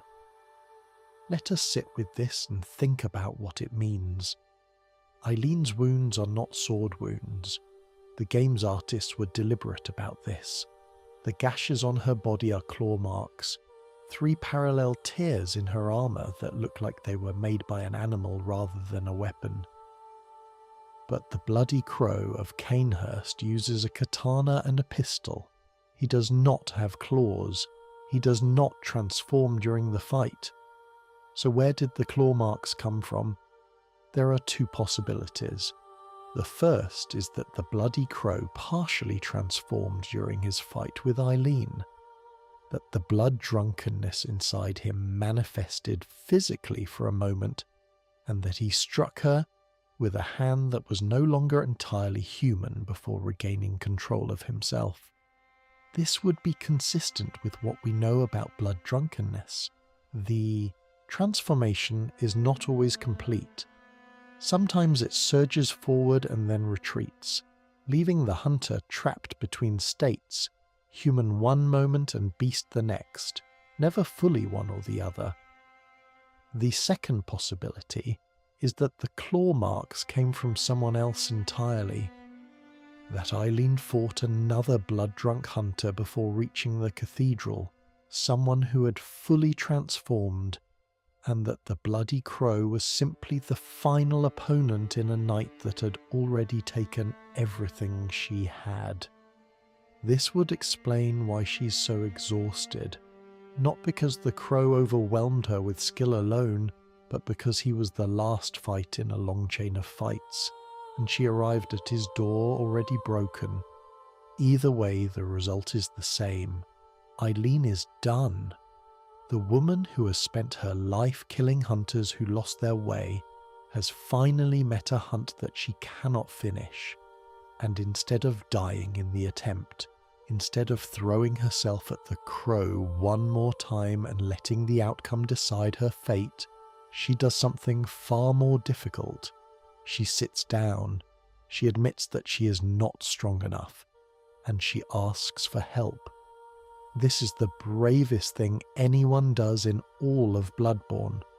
Not the killing, not the fighting, not the descent into the dungeons or the confrontation with the Great Ones. Asking for help. In a game where every character is defined by their isolation, where loneliness is the default state and vulnerability is a death sentence, Eileen sits on the steps of the Grand Cathedral and admits that she cannot do this alone. After you kill the Bloody Crow and return to her, she gives you the badge and the rune, and then she disappears. Her body is not there when you come back. There is no corpse, no grave, no final confirmation of her fate. The game simply removes her from the world and lets you wonder, did she die? It is possible. She was badly wounded and very old, and the blood she had taken might not have been enough. The hunters of hunters dress as crows to suggest sky, burial. And perhaps her final act was to drag herself to some elevated place, some rooftop or tower where the wind could reach her, and let the sky take her the way she always wanted to go. Or did she walk away? Also possible. Eileen is tough. She has survived worse than this, probably, over the course of a career that has lasted longer than most hunters live. Maybe the blood worked. Maybe the wounds closed. Maybe she found a quiet corner of Yharnam where the beasts do not go, and the blood moon does not reach. And she sat down and breathed deeply, and allowed herself, for the first time in longer than she can remember, to rest. The game does not tell you. It leaves the ending open, the way it leaves so many things open, because the uncertainty is the point. Eileen's story is about a woman who gave everything to a duty that would never be finished, and the question of whether she survived is less important than the fact that she kept going for as long as she did. There is something in the way she speaks at the end that suggests peace, not happiness. Eileen has never been happy, not in any scene the game shows us, but peace. The quiet, exhausted satisfaction of a person who has run a very long race and is finally allowed to sit down. She does not ask you to remember her. She does not give a speech about the meaning of her sacrifice. She simply hands you the tools, nods once, and lets go.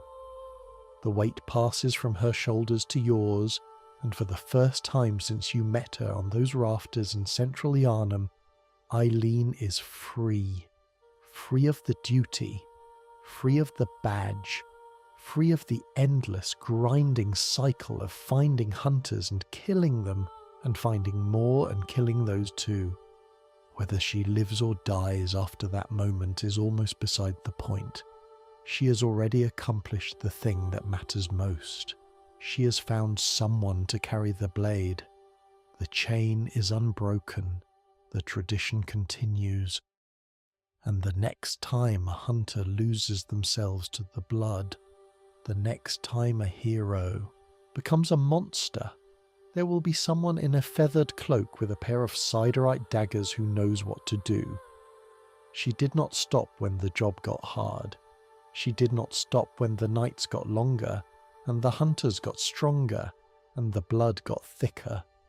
She kept hunting, kept killing, kept performing her sad, sacred duty, night after night after night, until her body finally told her what her heart had known for a long time. It is enough. You have done enough. Put down the blade. Let someone else carry it for a while. We have told Eileen's story as it is meant to be told, the version where everything goes right, where you find her in the rafters and help her in the graveyard, and fight the Bloody Crow in the cathedral, and receive the badge and the rune, and the quiet, grateful farewell of an old woman who has finally passed her burden to someone she trusts. But Bloodborne is not a game that always lets things go right. It is a game that watches what you do and remembers what you did not do, and the consequences of inaction can be just as devastating as the consequences of a wrong choice. There are several ways to fail Eileen's questline, and each one tells its own story about the kind of hunter you are. The simplest failure is the one where you never find her at all. You walk through Central Yharnam without breaking the barrels. You cross the rafters without noticing the hidden window. You fight your way to the cleric beast and Father Gascoigne and the cathedral ward and the forbidden woods without ever knowing that a woman in a feathered cloak was waiting in the dark, hoping someone would come. In this version of the story, Eileen does not exist for you. Her questline never begins. The Hunters of Hunters remain a secret that the game offered, and you declined, and the world is a little emptier for it.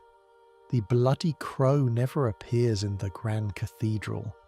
Eileen never passes on the badge.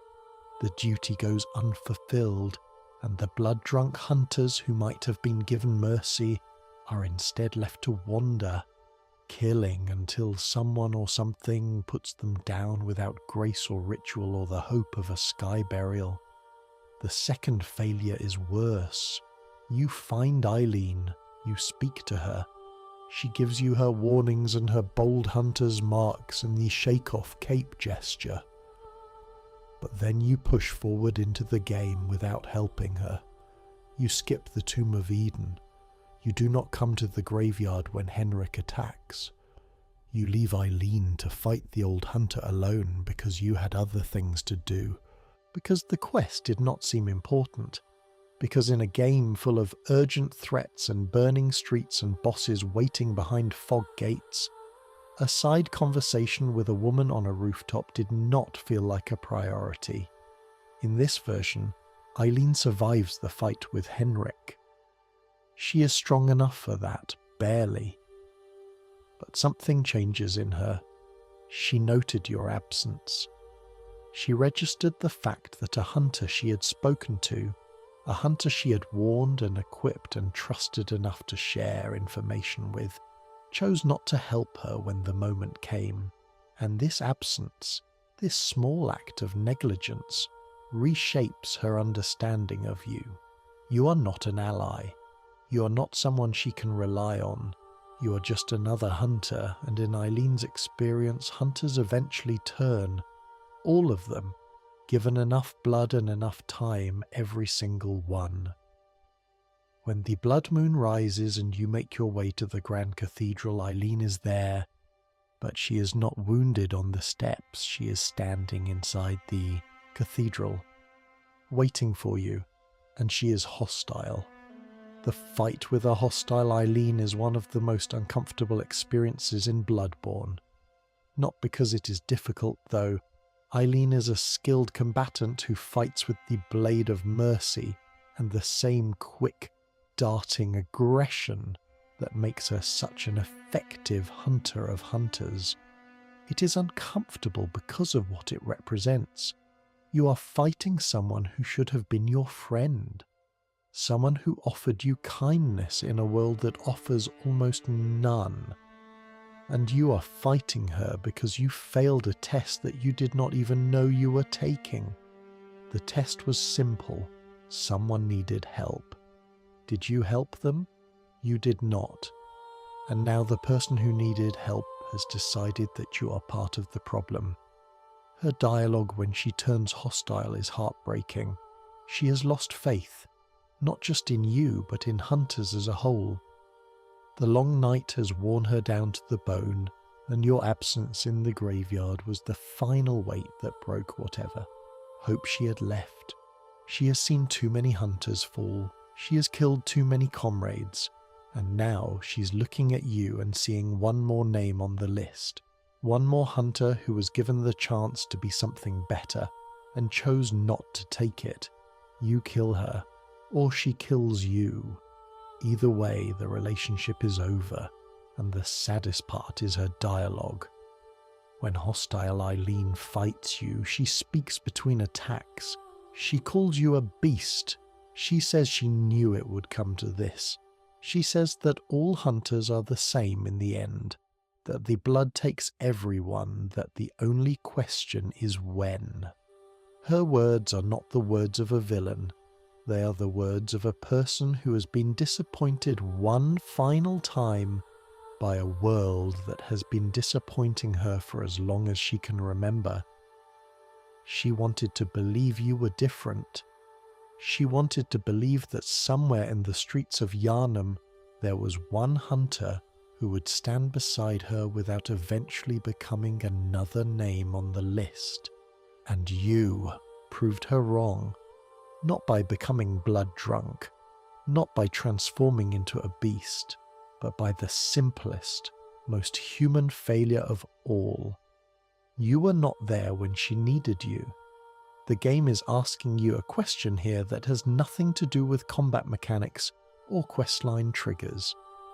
It is asking you whether you were paying attention to the people around you, whether the small acts of kindness that Bloodborne hides in its margins were important enough for you to notice, to pursue, to follow through on even when the game was not explicitly telling you to. Eileen did not ask for much. She asked you to show up. That was it. Show up at the Tomb of Eden. Stand beside her when the old hunter attacks. Be present. And if you could not do that, if the graveyard and the old hunter and the woman in the feathered cloak did not matter enough to pull you away from whatever else you were doing, then maybe Eileen was right. Maybe all hunters are the same in the end. The third failure is the cruelest one. You find Eileen, you help her with Henryk, you do everything right, and then, during the chaotic fight in the Tomb of Eden, your weapon catches her. A stray swing, an errant thrust, the saw cleaver's wide arc or the hunter axe is sweeping overhead. You hit Eileen by accident, and the game, which does not distinguish between accidental damage and intentional aggression, registers you as an enemy. Eileen turns hostile, the questline fails, and there is nothing you can do to undo it. This is not a design flaw. It is a statement. The hunters of hunters operate in a world where a single mistake can end a life, and where the difference between a hero and a monster is sometimes just a matter of which direction the blade was facing when it swung. Eileen's vulnerability to friendly fire is the game's way of telling you that the people who protect the protectors are fragile. They can be destroyed not just by the blood-drunk hunters they fight, but by the carelessness of the people they are trying to help. The world does not need to be actively malicious to destroy its best people. It just needs to be inattentive. Every failure of Eileen's questline carries the same lesson. Pay attention, care about the people around you, help when help is asked for. And be careful with your weapons, because the things you carry to protect people can also destroy them if you are not paying attention to where you are swinging. Beyond the game itself, Eileen's story continues in a 4-issue comic book series published by Titan Comics, written by Alice Cott with art by Piotr Kowalski. It is called Bloodborne, A Song of Crows, and it is the closest thing to an official expansion of Eileen's character that exists outside the game. The comic follows Eileen through a hunt that takes place before the events of the game, exploring her past and her motivations and the emotional weight of the duty she carries. It shows us things the game could not. It shows us Eileen's face beneath the mask. It shows us the way she moves through the city when she is not fighting.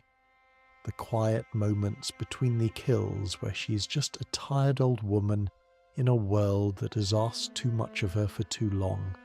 It shows us her nightmares, the dreams that come when the hunt is over and the silence moves in, and there is nothing left to distract her from the memory of every face she has ever ended. The comic expands on the lore of the hunters in ways that the game only hints at. It depicts the ritual of sky burial in visual terms, showing Eileen arranging the bodies of the hunters she has killed in elevated positions, placing them where the wind and the crows can reach them, honouring the tradition that her predecessor brought from a foreign land. The reverence she shows for the dead is striking. These are people she killed, people she put down like sick animals, and yet she treats their bodies with a tenderness that is almost maternal. She washes the blood from their skin. She closes their eyes. She speaks to them in whispers that the reader cannot hear, words meant for the dead and no one else. The series also explores the loneliness of the role in a way that the game's limited dialogue cannot. Eileen is alone. Completely. Absolutely. Irreversibly alone. She has no friends. She has no family. She has no one to come home to. No one to share a meal with. No one to hold her when the nightmares get bad. The duty has stripped her of every human connection, because every human connection is a potential vulnerability. A person who might one day become a target, a heart that would break if she allowed it to care, and then had to kill the thing it cared about. There is a moment in the comic where Eileen is sitting in a quiet corner of Yharnam, her mask off, her face visible, and she's simply breathing. Just breathing. Not fighting, not hunting, not performing the duty, just existing for a single, fragile moment as a human being who is tired and old and wishes the night would end. It is, in its small way, one of the most powerful moments in the entire Bloodborne franchise, because it reminds you that beneath the beak mask and the feathered cape and the siderite blades, there is a person. A person who chose this life not because it made her happy, but because someone had to, and because the alternative was a world where the blood-drunk hunted without end and no one was there to say enough. The comic is not necessary to understand Eileen's story. The game tells you everything you need to know in the spaces between her words and the arc of her questline. But if you want to spend a little more time with her, if you want to see the woman behind the mask, A song of crows is a worthy companion to the nights you have already spent in Yharnam. It does not offer answers, it offers company. And in a story this lonely, company is the greatest gift anyone can give. The comic also reveals something about Eileen that the game only hints at. She is afraid. Not of the hunters she fights, not of the beasts in the streets, not of the blood moon, or the great ones, or any of the cosmic horrors that the game throws at you with such relentless creativity. Eileen is afraid of herself.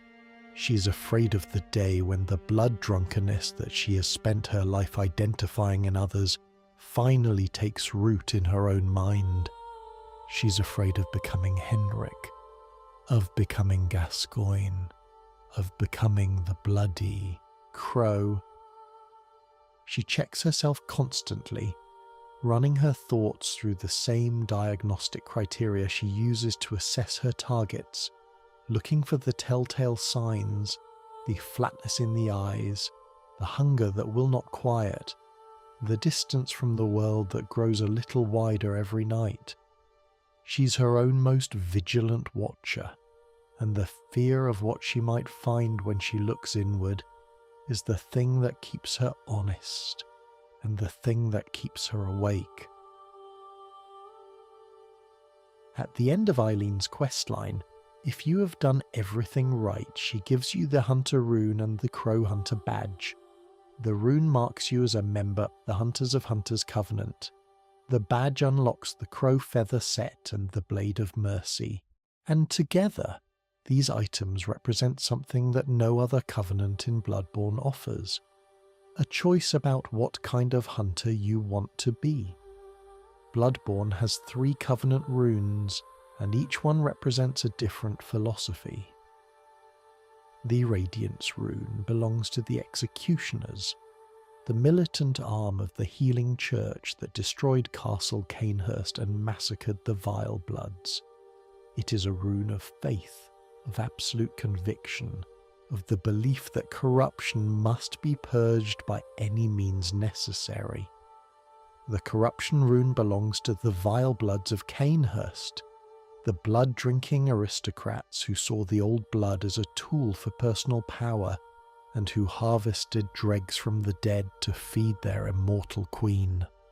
It is a rune of ambition, of desire, of the refusal to accept any limit on what the blood can give. And then there is the Hunter rune, Eileen's rune. It does not belong to the church or to the castle.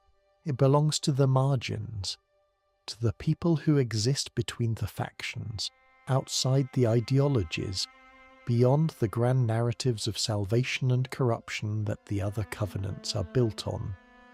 The Hunter rune is the rune of the person who has seen through all of it, who understands that the church's righteousness and the Vile Blood's ambition are 2 sides of the same blood-soaked coin, and who has decided that the only thing worth doing in a world this broken is protecting the people who cannot protect themselves, even if those people are the ones holding the weapons. When you equip the Hunter rune in the game's online multiplayer, it changes the way you interact with other players. Executioners and Vile Bloods are locked into their eternal war, automatically hostile to each other when they meet. But the Hunter of Hunters stands apart. You are summoned into the worlds of blood-addled hunters, players whose actions have marked them as having gone too far, and your job is to put them down. You are Eileen's successor. You are the new Crow. And the duty that broke her, the duty that consumed her predecessor and drove him into the arms of the Vile Bloods, is now yours. There is something remarkable about how this works mechanically. The game tracks a hidden value called blood-addled status, which accumulates when a player kills too many cooperators, when they betray the trust of people who summoned them for help. It is, in essence, a measurement of treachery. and when that value gets high enough, the system flags the player as a target. The Hunters of Hunters are then summoned into that player's world, uninvited and unannounced, to deliver the same justice that Eileen delivered to Henryk and that the Bloody Crow delivered to no one, because the Bloody Crow had long since stopped caring about justice. The brilliance of this system is that it makes the Covenant's philosophy tangible. You're not just wearing a rune and pretending to be a Hunter of Hunters, you're actually doing what Hunters of Hunters do. You are entering someone else's story, someone else's hunt, and you are putting down a hunter who has lost their way. The player on the other end does not know you are coming. They do not know why you are there. They just see an invader in a crow feather cape, and they have about 3 seconds to understand what is happening before the Blade of Mercy starts singing. This is as close as the game gets to letting you experience Eileen's life. The loneliness of appearing in a stranger's world with a job to do, and no one to explain it to. The coldness of fighting someone who looks like a hunter, and moves like a hunter, and has all the skills of a hunter, but who has crossed a line that cannot be uncrossed. The silence afterward, when the job is done and you return to your own world, and the only record of what happened is a rune in your inventory and the fading memory of a fight that no one will ever talk about.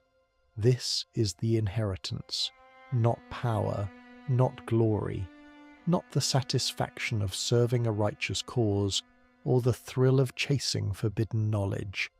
The inheritance is a pair of siderite blades and a beak mask and the loneliest job in Yharnam. The inheritance is the understanding that the world will always produce heroes, and the heroes will always produce blood, and the blood will always produce monsters, and someone has to be there at the end of that chain to stop the cycle from spinning out of control.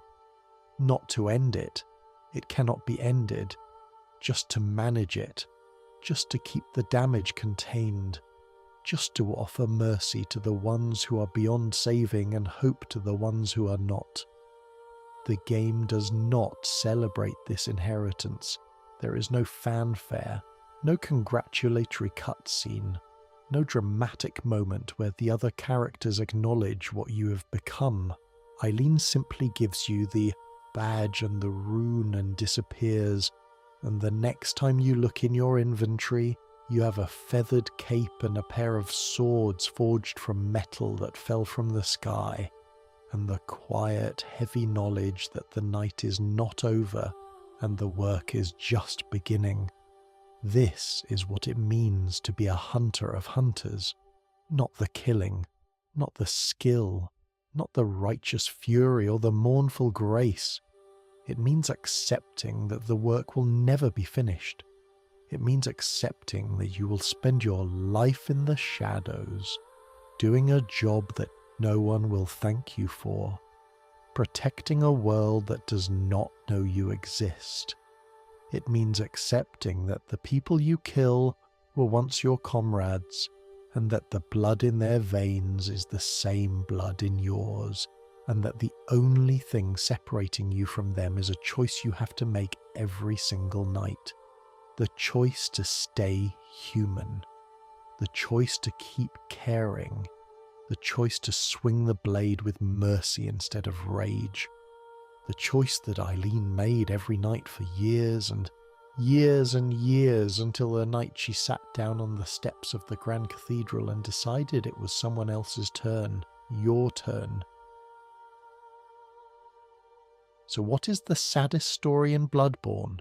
Is it Gascoigne, the father who killed his wife in a graveyard while his daughters waited at home?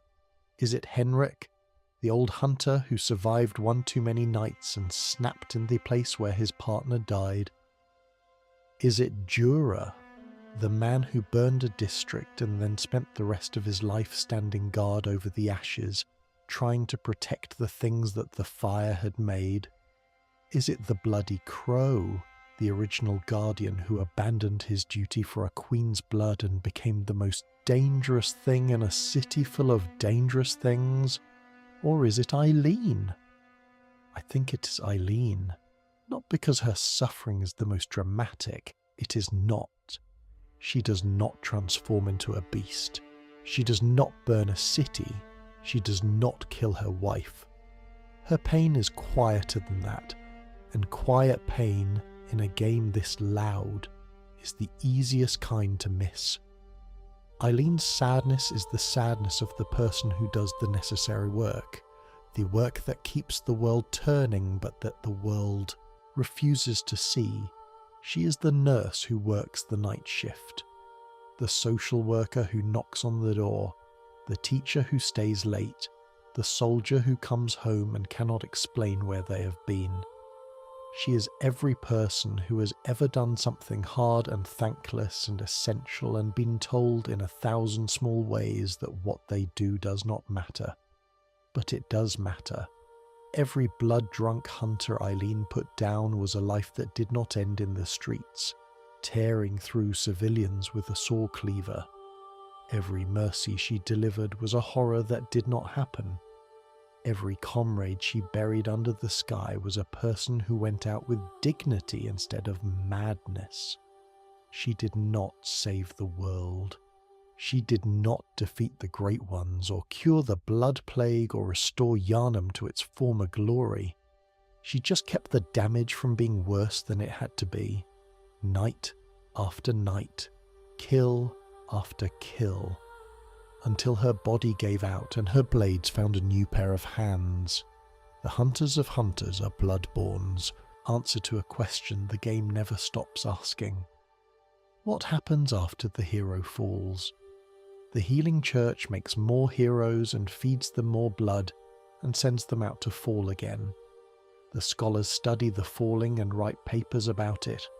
The people of Yharnam lock their doors and pray that the falling happens to someone else.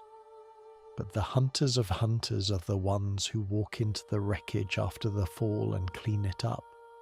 They are the ones who find the hero in the rubble, the hero who used to be a hero and is now just a thing with a weapon and a hunger, and they do what no one else is willing to do. They say goodbye, they swing the blade, and they hope, with a hope that has been sustaining this sad little covenant since the very first crow put on the mask and walked into the night, that somewhere above the smoke and the blood and the endless grinding cruelty of the hunt, there is a sky, and the sky is waiting, and the sky will take them home. Eileen believed in that sky. She dressed like a crow because she believed the dead could fly. She carried her blades of mercy because she believed that even in a city that had forgotten what mercy was, the act of granting it still mattered. She was old and she was tired and she was hurt and she was alone, and she kept going anyway because the alternative was a world where no one cared enough to do the hard thing, and that was a world she was not willing to live in.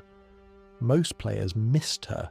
Most players walked right past the barrels and the window and the rafters and never knew she was there. Most players finished the game without ever hearing her voice, or seeing her cape, or understanding the quiet, devastating truth of what she did and why.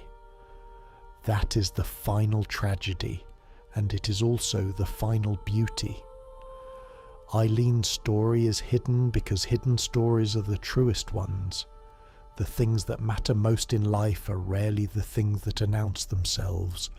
They are the quiet conversations in dark rooms, the small kindnesses offered without expectation of return, the person who shows up when no one is watching because showing up is what they do, not for the credit, not for the recognition, but because the work needs doing, and they are the ones who can do it. Bloodborne is full of grand narratives, the rise and fall of the healing church, the cosmic horror of the Great Ones, the dream and the nightmare, and the three endings that decide the fate of humanity. These are the stories that people talk about. These are the stories that fill the wikis and the YouTube videos and the long, passionate discussions on Reddit. And they are important. They are the skeleton of the game, the framework that holds everything together. But the soul of the game is in the margins. It is in the woman on the rafters. It is in the music box that plays a tune a dead man used to love. It is in the old hunter in yellow who came to a graveyard looking for his partner and found only blood. It is in the man on the tower with the Gatling gun who decided the monsters deserved better. It is in the knight who wore a crow's cape and a queen's armour and fought with the ghost of a woman's sword technique and said nothing, because there was nothing left to say. The soul of the game is in the people who cared, the ones who kept caring when the world gave them every reason to stop, the ones who picked up their blades and went into the dark and did the work that no one thanked them for, and no one saw and no one remembered. Eileen was one of them, the best of them. And now you know her story, but you did not miss her. You found her. You heard her story. And if the night ever gets long enough, and the blood ever sings loudly enough, and the hunter inside you ever starts to forget what it was fighting for, remember the woman on the rafters. Remember the crow on the steps. Remember the blade that was forged from a star and named for the only thing that mattered. Mercy. Thank you for spending this time with Nightfall lore. If this story carried you to sleep, then it did exactly what it was meant to do. And if you are still awake, if you are still here at the end of this long and sorrowful telling, then know that I am grateful for your company tonight and always. Subscribe if you have not already. Leave a like if the story moved you, and rest well, hunter. The crows are watching over you. Good night.